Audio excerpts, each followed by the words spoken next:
લાલ કિતાબ, જેના સામાન્ય અને વૈજ્ઞાનિક ઉપાયો તમારા માટે પથદર્શક અવશ્ય બનશે. લાલ કિતાબ બનશે આપની સમસ્યાનો અંત, જેમાં આપના માર્ગદર્શક રહેશે શ્રી હરિવદનભાઈ ચોકસી.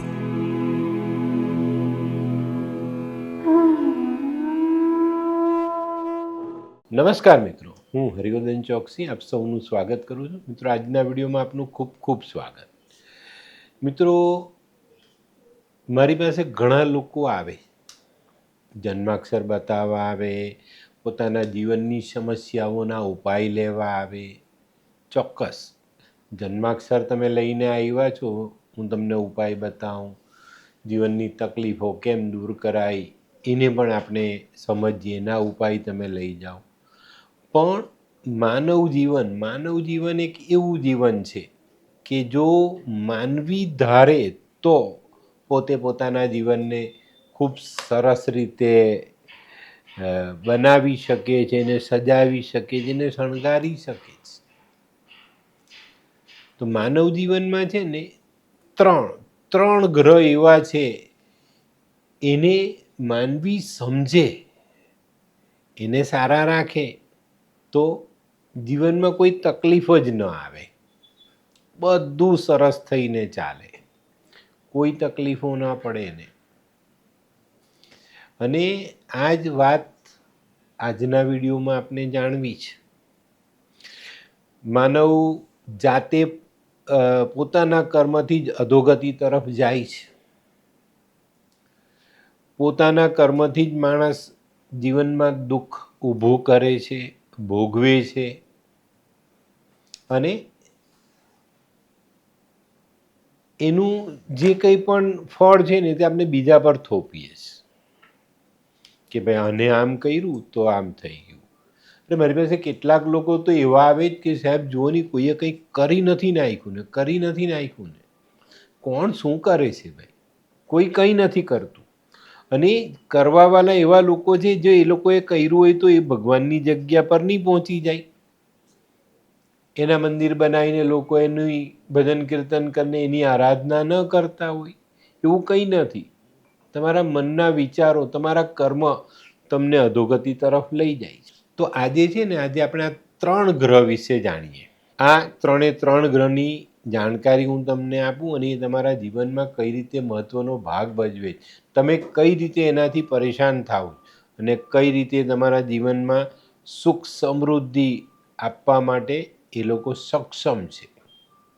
આપણે એને જાણવું જોઈએ ને કે ભાઈ કોઈ એક વસ્તુ છે તે આપણા જીવનમાં કેટલી ઉપયોગી છે, આપણે એનો ક્યાં ક્યાં ઉપયોગ કરી શકીએ, કેવી રીતે એને આગળ લઈ જઈ શકીએ, એનું સારું ફળ મેળવી શકીએ, એનાથી થતા નુકસાનને અટકાવી શકીએ, એની જાણકારી આપણે કોઈ દિવસ મેળવવા તૈયાર નથી. મિત્રો, આ 3 ગ્રહ છે, ચંદ્ર, મંગલ અને રાહુ. ચંદ્ર, મંગલ અને રાહુ જો માનવ જીવનમાં માનવી પોતે બેલેન્સ કરીને પોતાના જીવનને આગળ વધારે ને તો એવા માનવીના જીવનમાં ક્યારેય દુઃખ આવતું જ નથી, અધોગતિ આવે જ નહીં, દુઃખ આવે જ નહીં. માનવી પોતાની એક કક્ષા બનાવીને, એક ઊંચાઈ બનાવીને, સમૃદ્ધિ સાથે સારું સ્વાસ્થ્ય મેળવીને જીવન જીવી શકે. ચંદ્ર એટલે મન સારું છે, બધું સરસ. માતા, જેની પાસે માતા છે ને એનો આશીર્વાદ છે, એને દુઃખ ક્યાંથી હોય? ધન છે, તમારી પાસે ધન છે તો દુનિયાનું કોઈ પણ સુખ ખરીદી શકાય. અને પાણી જેના શરીરમાં માપનું છે, એના શરીરમાં કોઈ પાણીની ઉણપ નથી, જીવનમાં એને પાણીની કોઈ તકલીફ નથી, એ રહે છે ત્યાં પાણીની સગવડ છે, આજુબાજુ પાણી છે, એના ઘરમાં સમયસર પાણી આવે, એનો પોતાનો કૂવો છે, એના ખેતરે સમયસર પાણી આવે છે, પાક થાય છે, બધું થાય. જેના જીવનમાં પાણીની સમસ્યા નથી, એને જીવનમાં કોઈ સમસ્યા જ નથી. તો આને આપણે કેમ નથી જાણતા અને આ ગ્રહને આપણે સારો રાખવાના પ્રયાસ કેમ નથી કરતા? માતા સાથે જોડાયેલો ગ્રહ. માતાને અપાર દુઃખ આપે ને પછી શાંતિ શોધે, ક્યાં મળે? ના મળે ને. તો આને પણ આપણે ધ્યાનમાં રાખવાનું છે. મંગળ જોઈએ. મંગળ એટલે પેટ. જેનું પેટ ખરાબ એનો દિવસ ખરાબ, એનું જીવન ખરાબ. આપણા શરીરના દરેક રોગ પેટમાંથી બહાર આવે છે. લોહી, શરીરમાં લોહી નથી તો તમે નબળા છો. લોહીમાં ખરાબી છે તો નબળા છો. લોહીમાં શુગર આવી ગઈ, લોહીમાં ઇન્ફેક્શન આવી ગયું તો તમે તકલીફમાં છો. ભાઈ આપણે ઝઘડા કરીએ જ, ભાઈ સાથે કોર્ટ કેસ કરીએ જ. કોઈ દિવસ એવો વિચાર કર્યો કે ભાઈ નાનો છે કે મોટો છે, કદાચ કંઈ થોડો હક વધારે લઈ ગયો તો લઈ ગયો. ના, કેમ લઈ ગયો? એને તો હું કોર્ટે લઈ જાઉં. લોહીની સગાઈમાં જ્યારે કોર્ટ કેસ થાય ને ત્યારે માનવ બરબાદ થાય છે. મંગળ એટલે શુભ કાર્ય, અને શુભ કાર્યની જગ્યા પર તમે ઉલટા ચાલો છો તો ક્યાં મળે? ને ત્રીજો ગ્રહ જોઈએ રાહુ. રાહુ આપણા શરીરમાં લાગતો સડો, ઇન્ફેક્શન, આપણું સાસરું, ખોટા વિચારોને ફોર્સ આપતો ગ્રહ. હવે જેના જીવનમાં આ 3 વસ્તુઓ જોરમાં ચાલે છે તો માણસ સુખી ક્યાંથી થાય? તો આપણે છે ને પહેલાં જાણીએ ચંદ્રની જાણકારી. મિત્રો, ચંદ્રનું દુઃખ સૌથી પહેલાં આવે છે આપણે માતાને જ્યારે દુઃખ આપીએ છીએ, માતાને પરેશાન કરીએ છીએ, એને તકલીફ આપીએ છીએ, એની તકલીફ વધારીએ છીએ, ત્યારે આપણે ચંદ્રના દુઃખ ભોગવીએ છીએ. માતાને ભૂખી રાખો તો આ તકલીફ, માતાની દવા ન કરો, એનું માન સન્માન ન જાળવો, એની સાથે વાતચીતમાં તમે અપશબ્દનો ઉપયોગ કરો, દુઃખ પડે. ચંદ્ર નબળો થાય, તમારું મન બી નબળું પડે ને તમારી પાસે ધન પણ ચાલ્યું જાય, હોય ને તે ધન પણ ચાલ્યું જાય. ઘણા ઘરોમાં મેં જોયું છે માતા સાથે રોજ ઝઘડો થાય, ત્યાં ધન નથી ટકતું. ઘણાને મેં એવા જોયા છે કે પિતા એક ભાઈના ઘરે રહીને માતા બીજા ભાઈના ઘરે રહી. આ પણ તમને માતાના સુખથી વંચિત કરે અને તમારા ચંદ્રને નબળો કરે. ને માતા પિતાને જુદા કરો ને તો તમારો ગુરુ બી નબળો થાય ને ચંદ્ર પણ નબળો થાય. ભલે ને પછી તમારી કુંડળીમાં ગજકેસરી યોગ બેઠો હોય, કંઈ કામનો નહીં. મિત્રો, જ્યાં ચંદ્ર નબળો પડે ને ત્યાં માનસિક બીમારી આવે, દરિદ્રતા આવે, દુઃખ દર્દ આ બધું ભોગવવું પડે, ગરીબી જોવી પડે. આવા લોકોએ ગરીબી જોવી પડે. મેં પૈસાદાર ગરીબ જોયા છે. પૈસો છે પણ માનસિકતા નથી, પૈસો છે પણ શરીર સારા નથી, પૈસો અઢળક છે પણ ઘીવાળી રોટલી ખાઈ નથી શકતો માણસ. તો આ પૈસાવાળા ગરીબ કહેવાય ને. તો મિત્રો, ચંદ્રને સારો રાખવા માટેના ઉપાય છે ને, સૌથી પહેલી વાત છે માતાની સેવા, માતા જેવી સ્ત્રીઓની સેવા, માની દેખરેખ, માની જરૂરિયાત પૂરી કરવી, એની બીમારીમાં એની સેવા, એના ઘડપણમાં એની સેવા, એનું મન હંમેશા ખુશ રહી એવો એની સાથેનું વર્તાવ આપણો હોવો જોઈએ, આપણું વર્તન એવું હોવું જોઈએ, એની કોઈ મર્યાદા આપણાથી તોડાય નહીં એનું ધ્યાન રાખવું જોઈએ. વિધવાની સેવા કરો, માતા જેવી કોઈ વિધવા સ્ત્રી છે એની સેવા કરો. પાણીનું દાન, દૂધનું દાન, સફેદ રેશમી કપડાનું દાન, આ બધી વસ્તુ તમારા ચંદ્રને મજબૂત કરે. ચાંદી પહેરાય, ચાંદીનું દાન કરાય. અને આ બધી બાબતોની સાથે સાથે તમારે શિવ પૂજા કરવી જોઈએ, શિવની આરાધના કરવી જોઈએ, શિવ પાસે એવા આશીર્વાદ માંગવા જોઈએ કે મારી કુંડળીમાં, મારા જીવનમાં ચંદ્રના દુઃખ ક્યારેય ન આવે. શિવ પૂજામાં ભગવાનને એક લોટો પાણી ચડાવો ને તોય તમારો ચંદ્ર સારો રહે. પણ આપણે આ બધું ક્યાં છે? આપણી પાસે ટાઈમ નથી. મારે ઓફિસ જવાનું, મારે કોલેજ જવાનું, મારે આજે રમવા જવાનું છે. કોઈની પાસે, આજના છોકરાઓ પાસે, માણસો પાસે, ઘરના બીજા બધા સભ્યો પાસે કોઈ પાસે ટાઈમ નથી શિવ મંદિર જવાનો. તો આ બધી બાબતોને ધ્યાન રાખવું. ચંદ્ર નબળો પડશે તો માનવ જીવન ખોરવાશે. એની આગળ ચાલીએ ને તો હવે જોઈએ મંગળ. મંગળ માનવ જીવન માટે ખૂબ મહત્વનો ગ્રહ છે. સૌથી પહેલી અસર કરે તમારા પેટ પર. સવારે ઉઠો ને તમારું પેટ ખરાબ તો આખો દિવસ ખરાબ. પેટમાંથી દુનિયાના બધા રોગ ઊભા થાય. લોહી આપણું ખરાબ છે તો આપણે અશક્ત છે, લોહીમાં ખરાબી છે તો ઘણા બધા એવા રોગ થાય કે માનવી જીવન જીવી ન શકે, ને જીવે તો રોજ મરાય એવું જીવન જીવાય. આને પણ ધ્યાનમાં રાખવાનું છે. આપણી હિંમત ઘટી જાય, આપણા ભાઈ સાથેના સંબંધો બગડી જાય, આપણો ભાઈ આપણો સાથ છોડી દે, ભાઈની સાથે દુશ્મનાવટ થાય, આપણા દરેક શુભ કાર્યમાં નાના મોટા અવરોધો આવે. મંગળ એટલે શુભ, મંગળ કાર્ય, શુભ કાર્ય. અહીંયા તકલીફો પડવા માંડે તો એને પણ આપણે સાચવવાના છે. મિત્રો, મંગળ ખરાબ છે તો પેટ ખરાબ થશે. તો ખાવા પીવામાં ધ્યાન રાખવું. નબળા ખોરાક નહીં ખાવું, મરી મસાલા નહીં ખાવું. સાદું સાત્વિક ભોજન કરશો તો ફાયદો થશે. મીઠી વસ્તુ થોડી ખાવ, બાકીની વેચો, ફાયદો થશે. ભાઈને નુકસાન કરવાનો વિચાર આવે ને તો ત્યારે માની લેવાનું કે ભાઈ મારો મંગળ ખરાબ થયો. ને જો નુકસાન કરો છો ને તો તમારો મંગળ સાવ બેસી ગયો એમ. ભાઈઓની સાથે ક્યારે પણ સંબંધ નહીં બગાડો તો મંગળ સારો રહેશે. મિત્ર સાથે દગો નહીં કરો તો તમારો મંગળ સારો રહેશે. કોઈના શુભ કાર્યમાં અડચણ નહીં લાવો તો તમારો મંગળ સારો રહેશે. કોઈ પણ વ્યક્તિને નુકસાન થાય એવા વિચારો આવે ને એટલે તમારો મંગળ ખરાબ થાય, તમારા કાર્ય ખરાબ થાય. કોઈ પણ વ્યક્તિ સારું કામ કરતો હોય ને એમાં તમે અડચણ ઊભી કરો ને તો પણ તમારો મંગળ ખરાબ થાય, એનો નહીં. એનું કાર્ય ભલે બગડું પણ મંગળ તમારો ખરાબ થયો, આ ધ્યાન રાખજો. કોઈની જમીન પચાવી પાડવી, ત્યાં તકલીફ, ત્યાં મંગળ ખરાબ. મફતમાં કોઈની પાસે કોઈ પણ વસ્તુ તમે સ્વીકારીને એટલે તમારો મંગળ ડાઉન થયો, માની જ લેવાનું.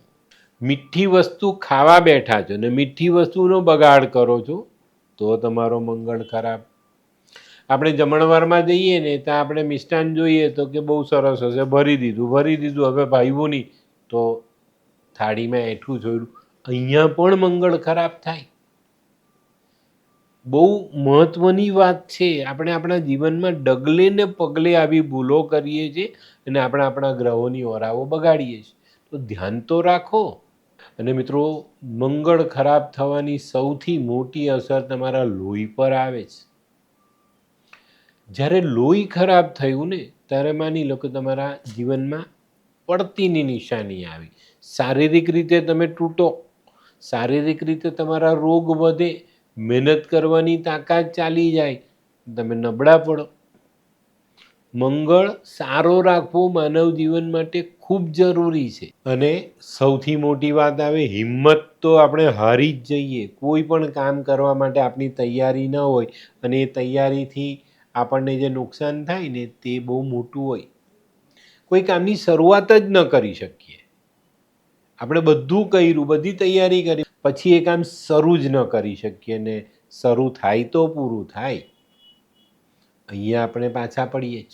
અને મિત્રો, મંગળની સૌથી મોટી અસર મેં કીધું એ રીતને પેટના રોગો પર થાય. અને જ્યારે પેટ બગડે ને ત્યારે માનવ જીવન બગડવું એ માનીને ચાલવાનું. કારણ પેટમાં ખોરાક પચશે તો શરીર સારું, શરીર સારું તો મહેનત થશે, મહેનત કરશો તો કંઈક જીવન આગળ ચાલે, પણ એ શક્ય ન બને. તો મંગળને સારો રાખો ને તો માનવ જીવન સારું જીવી શકાય. આ ધ્યાન રાખજો. હવે મંગળ ખરાબ છે તો એને સારો કરવા માટે ઉપાય શું કરવા? સૌથી પહેલાં તો હનુમાનજીની આરાધના કરો. હનુમાનજી મંગળના દેવ છે. બલ, બુદ્ધિ ને વિદ્યા આ એક જ દેવ એવા છે જે તમને પ્રદાન કરે છે. ભાઈને હંમેશા મદદરૂપ થાવ. મોટો ભાઈ છે તો આશીર્વાદ માંગો, નાનો છે તો મદદ કરો, મોટા ભાઈને ત્યાં દુઃખ છે તો જઈને ઊભા રહો. એને એમ થવું જોઈએ કે ના, મારો ભાઈ છે, મારો ભાઈ આવશે, મારો ભાઈ આવ્યો, પતી ગયો. તમારો મંગળ ટોચ પર ઉચ્ચ તો થઈને કામ આપે. મીઠી વસ્તુ ખાવ, ખવડાવો, મીઠી વસ્તુનું દાન કરો, લાલ વસ્ત્રનું દાન, તાંબાનું દાન, ખાંડ તમે દાન કરી શકો છો. પતાસા દાન કરી શકો છો. સિંદૂર અને મધ આ બે વસ્તુ પણ તમે દાન કરી શકો છો. સિંદૂર હનુમાનને ચડાવો તો મંગળ સારો.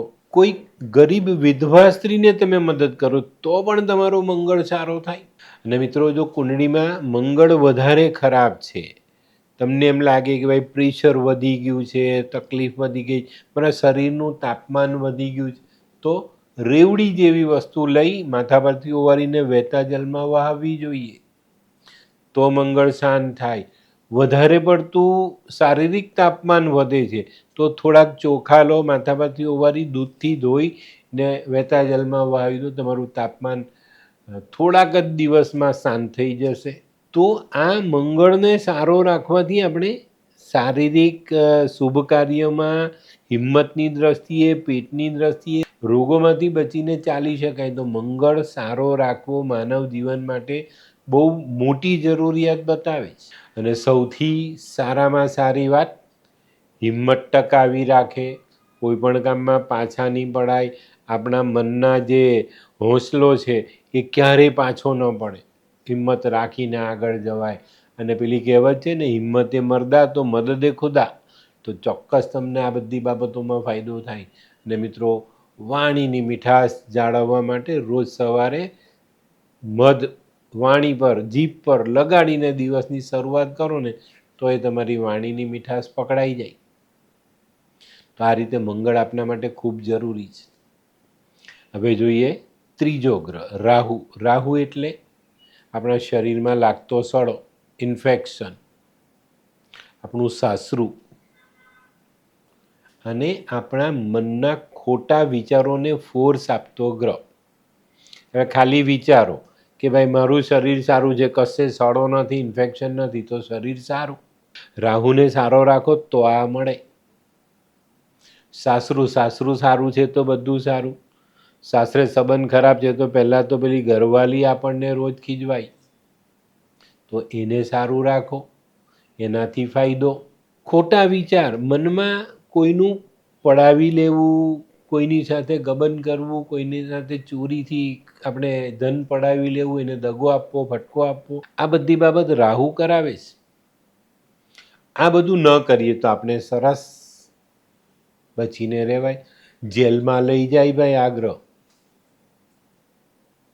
રાહુ તમને જેલ ભેગા કરે છે. આપણે ખબર પેપરમાં આમ આવે કે ભાઈ ફલાણી તારીખે રાહુ બદલાવાના છે, અને આ રાહુ બદલાવાની તારીખ આવે ને એટલે મારો ધંધો વધી જાય ભાઈ. આવે જ છે લોકો, સાહેબ રાહુ બદલાવાનો, જુઓ નહીં, મને કંઈ વાંધો નહીં આવે ને, મને કોઈ તકલીફ નહીં પડે ને, મને કંઈ નુકસાન તો નહીં પહોંચાડી દે ને, હું માંદો તો નહીં પડી જાઉં ને, રાહુની દશા છે, મહાદશા છે, મને જેલબેલ તો નહીં થઈ જાય ને. અરે ભાઈ, શેના માટે થાય? તમે રાહુને સારો રાખ્યો છે તો કંઈ નથી થવાનું. આપણે એને માનતા જ નથી ને, આપણે તો ખોટું કર્મ કરીને રાહુનું નહીં, બધા જ ગ્રહોનું સારું ફળ જોઈએ, તો ક્યાંથી મળે? રાહુ છે ને તમારી પાસે ખોટા સાહસ કરાવે ને પછી તમને ડૂબાડે. તો આ એક અવગુણ પણ છે રાહુનો. મનમાં ખોટા સાહસ કરવાનું મન થઈ જાય ને ત્યારે કુંડળીમાં પહેલાં રાહુ જુઓ, એની દશા, મહાદશા, અંતરદશા ચેક કરો. આ જ ગ્રહ તમને આ ખોટા રસ્તે નાખી દે. આ જ રાહુ સંપત્તિ અપાવે, સત્તા અપાવે, પાવર અપાવે. છે ને અલગ વાત? નુકસાન પણ એ જ આપે, સત્તા, પૈસો અને પાવર પણ આ જ ગ્રહ અપાવે છે. તો આ ગ્રહને સારો રાખીએ, આ ગ્રહની સાથે ચાલીએ, ખોટા કર્મોથી દૂર રહીએ, ખોટા કામોથી દૂર રહીએ, ચોક્કસ તમને રાહુ સારો ફળ આપવાનો જ છે. રાહુ જ્યારે છે ને તમને ઉપર ચડાવે ને ત્યારે આસમાન પર બેસાડી દે, અને જો જમીનમાં ગાડી દીધા ને તો તમને શોધવા પડે, ના મળો, કાં ગયા ખબર નથી. તો રાહુનું જે કામ છે ને તે આ રીતનું છે, એને ધ્યાનમાં રાખો, એને સરસ રાખો. માનવ જીવનમાં રાહુ ક્યારેય બગડવા ન દેવો. માનવ જીવનમાં છે ને રાહુની જે અસર છે ને એ ખરેખર ઘણીવાર ખોટી જ આવે છે. કુંડળીમાં રાહુ સારો, એનો ગોચર બી સારું, એની દશા મહાદશા અંતરદશા બધું સારું જ હોય, પણ એક ડર, એક હાવ. અને જો કોઈએ કહી દીધું કે ભાઈ રાહુ બદલાવાનો તને નુકસાન, તો પેલા માણસને નથી થવાનું તે નુકસાન પણ થાય છે. અને ધ્યાન રાખવું જોઈએ ને. તમે કોઈને દગો આપ્યો છે, કોઈની સાથે ગબન કર્યું, કોઈની કંઈ ચોરી કરી લાવ્યા છો, તો નુકસાન થવાનું જ છે, તો તમને જેલ ભેગા કરી દે. રાહુ છે ને એક છાયા ગ્રહ કહીએ આપણે આપણા જ્યોતિષમાં, પણ એનો હાવ સૌથી વધારે છે. તો આ ગ્રહને સારો રાખવો, ખરાબ કરવો એ આપણા હાથમાં છે. રાહુ છાયા ગ્રહ છે એટલે આપણે છુપી એની અસર મળે છે. ઘણીવાર એ આપણે એવું નુકસાન પહોંચાડી જાય કે જેમાંથી આપણે બહાર નથી નીકળી શકતા. પણ પહેલેથી કાળજી રાખીએ અને એની દશા મહાદશા જે કંઈ પણ એને અસરો આપણા જીવનમાં છે એની પર જો ધ્યાન રાખીએ ને એના ઉપાય કરીએ તો આપણે બચીને ચાલીએ. રાહુની ખરાબ અસર માનવીને જીવનમાં પરેશાન કરે છે, પણ એનો સમય આપણે જાણવો પડે, એની અસર આપણે જાણવી પડે ને સાથે સાથે આપણે આપણા કર્મને જોડવા પડે તો ચોક્કસ બચી શકાય. રાહુ છે ને લગભગ ડરથી જ અડધું કામ કરાવી લે એનું. મેં બહુ લોકોને જોયા છે, પેપરમાં વાંચીને બી ફોન આવે કે સાહેબ રાહુ બદલાવાનો, મારી કુંડળી જરાક ચેક કરી લેજો. અરે ભાઈ, તું તારા કર્મનો હિસાબ રાખને, રાહુને કોઈ હિસાબ રાખવાની જરૂરિયાત નથી રહેતી. માનવીનું કર્મ તમને નીચે લાવે, તમારું જ કર્મ તમને ઉપર લઈ જાય. રાહુનો છે ને, રાહુનો કાલ્પનિક ભય માનવ જીવનમાં બહુ મોટી અસર કરે છે. જો તમે કોઈ પણ સારા કર્મ કરશો તો ક્યારેય રાહુ તમને તકલીફ નથી આપતો, બરાબર છે. કોઈને દગો નહીં, કોઈનો ફટકો નહીં, કોઈની સાથે ચોરી નહીં, કોઈની સાથે ગબન નહીં, કોઈની જમીન મિલકત વાહન કોઈ દિવસ પડાવી રાખવાની આશા નહીં રાખો, કોઈને પાછળથી એની પીઠ પાછળ ખંજર નહીં મારો. રાહુ ક્યારેય તમને પરેશાન નહીં કરે. સારું કર્મ કરો, કોઈને મદદ કરવાની ઈચ્છા રાખો, કોઈ તકલીફમાં છે તો તેને બહાર કાઢવાની તમારી મનની ઈચ્છાઓ હોવી જોઈએ, તો બધું સરસ થાય છે. રાહુમાં બે વસ્તુ છે. રાહુ તમારા આંતરડા પર તકલીફ કરે છે. બીજા સ્થાનનો રાહુ હોય ને કુંડળીમાં, તેનો પેટનો ભાગ હંમેશા ખરાબ હશે. આંતરડામાં, નાના આંતરડામાં, મોટા આંતરડામાં તકલીફ આવે ને આવે. અને જો એમાં મંગળ ભેગો થયો, ખરાબ છે મંગળ કુંડળીમાં, તો કોલાઇટિસ અલ્સર થાય. તો આ બધા રોગોથી બચવા માટે આપણે રાહુને સારો રાખીએ તો કેટલું સરસ. રાહુને છે ને લગભગ જ્યોતિષો ખરાબ જ માને, એમ સારો છે એવું કોઈ દિવસ કહેતા જ નથી. અરે સાહેબ, આ જ રાહુ તમને સત્તા અને પાવર અપાવે છે, પૈસો અપાવે છે, રાજકારણમાં ટોપ પર લઈ જાય છે તમને આ જ રાહુ. તો એ સારો પણ છે. સારો ખરાબ તમે જાતે જ કરો છો. પૂરતું ધ્યાન આપો, ક્યારેય કોઈ તકલીફ નહીં આવે. મને ઘણા લોકો એવું પૂછે કે હરિવર્ધનભાઈ, તમારી પનોતી તમને શું ફળ આપે? હું જવાબ આપું છું, જેને જેને સાંભળ્યા હશે તેને ખ્યાલ છે. મને પનોતીની તારીખ યાદ રાખવાની આદત જ નથી. કારણ ખોટું કર્મ કરવું નહીં કે ભાઈ એને ભોગવવું પડે. એ જ રીતે દરેક ગ્રહોની તાસીર છે કે તમે જે કર્યું તે તમારે ભોગવવાનું.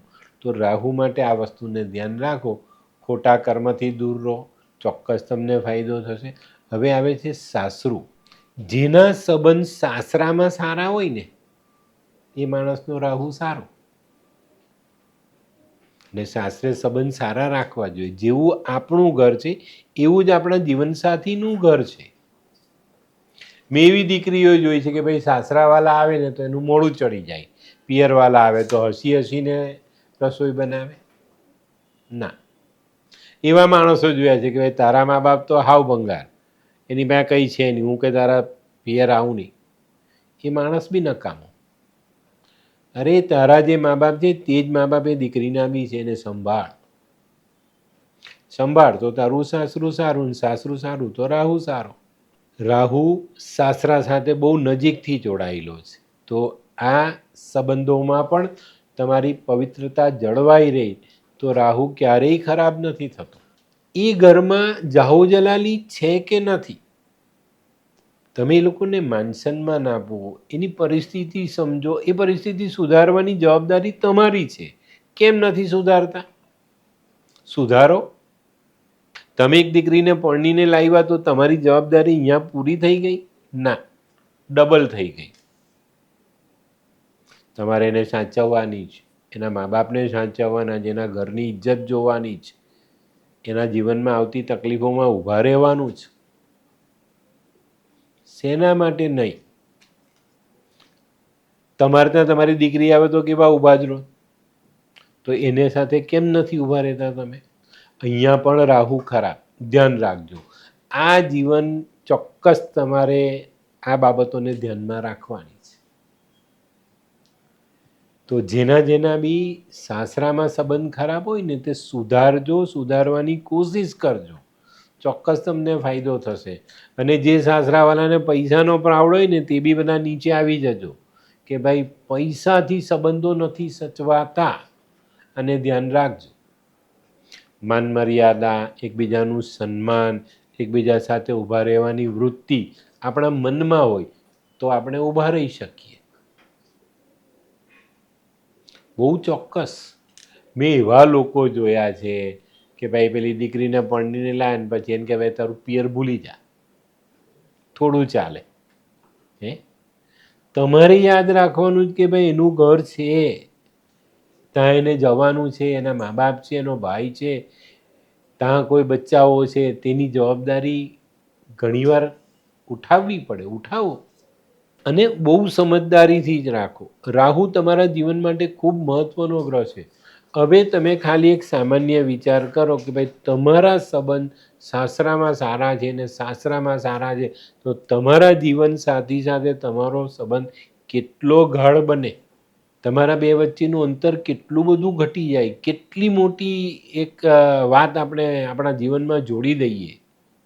તો આને કેમ નથી સમજતા? અને આ માનવ જીવનને સરસ રાખવા માટે રાહુ ગ્રહ ખૂબ મહત્વનો. તો મિત્રો બહુ ચોકસાઈભરી રીતે તમને હું ફરી જણાવું કે રાહુ જીવનમાં સારો રાખશો તો ચોક્કસ તમને ફાયદો થશે. ચાલો, હવે માની લીધું કે ભાઈ રાહુ ખરાબ છે, સાસરામાં સંબંધ ખરાબ છે, જીવનમાં રોગ છે, પેટમાં ઇન્ફેક્શન છે, ઘણી બધી બાબતોમાં ટેન્શન છે, પોલીસ કેસ થયા છે, જેલ જવાના યોગો છે, બધું છે. આ રાહુ ખરાબ છે. તો રાહુની મહાદશા જ્યારે પણ શરૂ થાય ને ત્યારે એક વસ્તુ ધ્યાન રાખજો, તમારી નજીકની જે સગાઈ છે એમાંથી એક વ્યક્તિ તમને છોડીને ચાલ્યો જાય. જેને પણ ચેક કરવું હોય તે કરી લેજો. રાહુની મહાદશા શરૂ થાય તો એ શરૂઆતના 2-5 વર્ષમાં તમારો જેનો લાંબા સમયથી તમારો અંગત સંબંધ છે, જેને તમે તમારું પોતાનું સ્વજન કહો છો, એવો એક વ્યક્તિ તમને છોડીને જાય. અને સારો રાખવો ખૂબ જરૂરી છે. તો હવે નોંધી લો રાહુને સારા કરવાના ઉપાય. બરાબર, સૌથી પહેલું દાન નારિયેલ. નારિયેલમાં રાહુનું જે વજન છે ને એ બીજા કોઈ ફળમાં નથી. રાહુની ઓરા નારિયેલમાં ભરપૂર છે, એટલે જ આપણે એને કોઈ પણ શુભ કામમાં ફોડીએ જ, વધેરીએ જ ને પછી આપણું શુભ કામ શરૂ કરીએ જ. ખ્યાલ આવ્યો? નારિયેલનું દાન, નારિયેલ વધેરવું, શુભ કામમાં નારિયેલ વધેરવું. બીજું, દર બુધવારે જે રાહુની મહાદશા છે, રાહુ ખરાબ છે, તો લીલા નારિયેલના પાણીથી ભગવાન શિવનો અભિષેક કરો. આ લીલા નારિયેલનું પાણી તમે ભગવાન શિવને ચડાવો છો તો એનાથી રાહુને એટલું બધું બળ મળે છે ને તમને સારામાં સારું ફળ રાહુ તરફથી મળે. સફાઈ કર્મીને દાન. જે વ્યક્તિ તમારી આસપાસ ચોખ્ખું કરે છે, તમારા મોહલ્લાને, સોસાયટીને, તમારા ઘરને, એવા વ્યક્તિને દાન આપો, એને મદદ કરો. ત્યાં રાહુ સારો થશે. શરીરમાં ઇન્ફેક્શન છે તો જવ, છોડાવાળા જવ લો, માથા પરથી ઓવારો, ગૌમૂત્રથી, દૂધથી, પાણીથી ધોઈ ને પાણીમાં વહાવી દો, કચરામાં ફેંકી દો. રાહુનું ઇન્ફેક્શન ઓછું થશે. તડકામાં નીકળો ને ત્યારે તમારા માથા પર સીધો સૂર્યનો તડકો ન પડે એનું ધ્યાન રાખો. ચોક્કસ રાહુનું સારું ફળ મળશે. પીળી રાઈ દાન કરી શકાય, તમાકુ દાન કરી શકાય, જવ દાન કરી શકાય. રાહુ 8મા સ્થાનમાં છે, પહેલા સ્થાનમાં છે, 7મા સ્થાનમાં છે, 11મા સ્થાનમાં છે, તો સીસુ લેડ જેને કહીએ ને આપણે, સીસુ 400 ગ્રામ સીસુ ને નારિયેળ માથા પરથી ઓવારીને વાવો. 8મે રાહુ આવે ને ત્યારે દર વર્ષે 42 વર્ષની ઉંમર સુધી આ પ્રયોગ કરવો જોઈએ. 400 ગ્રામ સીસુ ને 8 નારિયેળ ઓવારીને વાવી દો. ક્યાંય તમને રાહુ નુકસાન નહીં કરી શકે. ખોટા સિક્કા જો ઘરમાં પડ્યા હોય તો 8 સિક્કા વર્ષમાં એકવાર ઓવારીને વહાવો, કોઈ તકલીફ નહીં પડે. આ સમયમાં માંસ મદિરાથી દૂર રહેવું જોઈએ. રાહુની મહાદશા, દશા, અંતરદશા આ વખતે તમારે માંસ મદિરાથી દૂર રહેવું જોઈએ. એક ચાંદીનો હાથી તમે ઘરમાં રાખી શકો, સૂંઢ નીચી, જમણો પગ આગળ, તો તમને ફાયદો થાય. હાથીના પગ નીચેની માટી મળે ને તો માથા પરથી ઓવારીને કૂવામાં પધરાવો. આ ઉપાય ખાસ ધન કુટુંબમાં જ્યારે રાહુ બેસે, કુંડળીના બીજા ભાવમાં, ત્યારે આ કામ કરો. ચોક્કસ તમારા ધન કુટુંબમાં જે ખોટી અસરો આવે તે તાત્કાલિકપણે અટકી જશે. અને ગુરુના ઉપાય ચોક્કસ કરો. કેસર હળદરનો ચાંદલો, ચણાની દાળનું દાન, પીળું વસ્ત્ર કોઈ વૃદ્ધ બ્રાહ્મણને આપો, ચોક્કસ તમને ફાયદો થાય. તો મિત્રો, માનવ જીવન મહામૂલું છે. માનવની જિંદગી ભગવાન વારંવાર નથી આપતા એવું આપણું શાસ્ત્ર કહે છે. તો આપણે આપણા માનવ જીવનને સરળ રાખવા માટે ચંદ્ર, મંગલ ને રાહુ સારા રાખવા ખૂબ જરૂરી છે.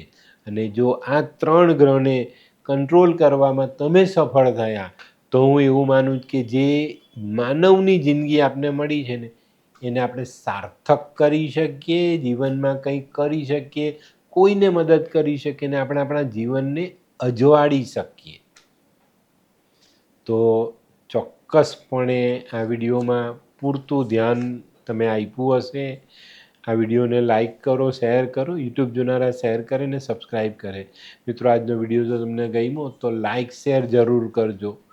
તો મિત્રો, હું હરિવર્ધન ચોકસી આપ સૌની રજા લઉં. ફરી મળીએ નવા વિડીયોમાં નવી જાણકારી સાથે. તો ચાલો બદલીએ જિંદગી. નમસ્તે.